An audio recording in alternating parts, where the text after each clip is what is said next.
Rúben Amorim arrived at Manchester United as a symbol of change. Fresh from his success at Sporting Lisbon, he was expected to inject energy, discipline, and a tactical revolution. His trademark system, a flexible 3-4-3 with aggressive pressing and fluid wingbacks, dominated Portugal. But in England, things are stalling fast. The hook is simple. Amorim's tactical blueprint is colliding head-on with the brutal realities of the Premier League. At Sporting, Amorim's 3-4-3 thrived because his players knew their roles intimately. The wingbacks provided relentless width, the midfield double pivot recycled possession, and the forward line pressed in synchronized bursts. It was organized chaos, controlled aggression. In Portugal, this helped Sporting topple giants like Porto and Benfica. But at Manchester United, the same plan is unraveling. The back three has looked exposed against quick transitions. Fullbacks like Diogo Dalot and Luke Shaw, converted into wingbacks, struggle to provide both defensive cover and constant attacking runs.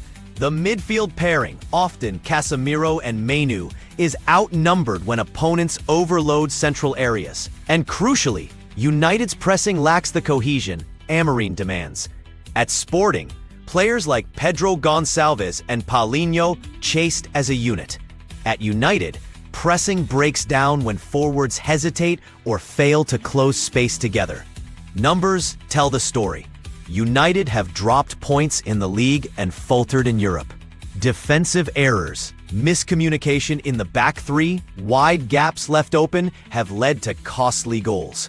Attacking transitions stall when wingbacks are pinned deep. Instead of dominating with possession and structured pressing, United often look reactive, nervous, and stretched.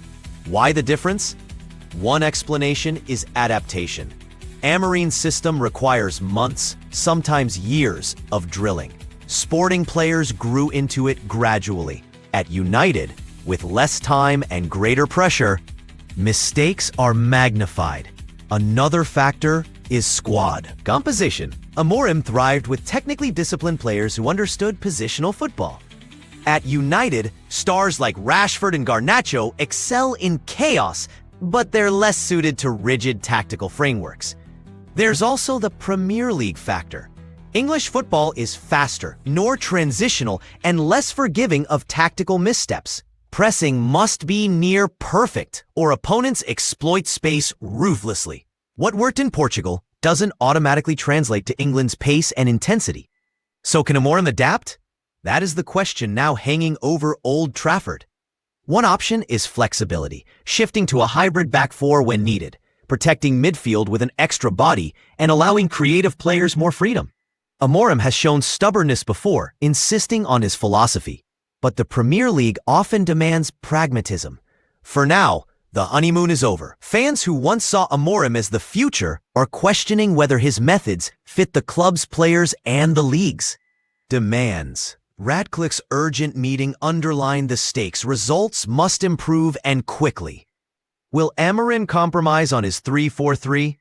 Can United's stars adjust to his pressing machine? Or will this be another case of a promising continental coach undone by the Premier League's unforgiving rhythm?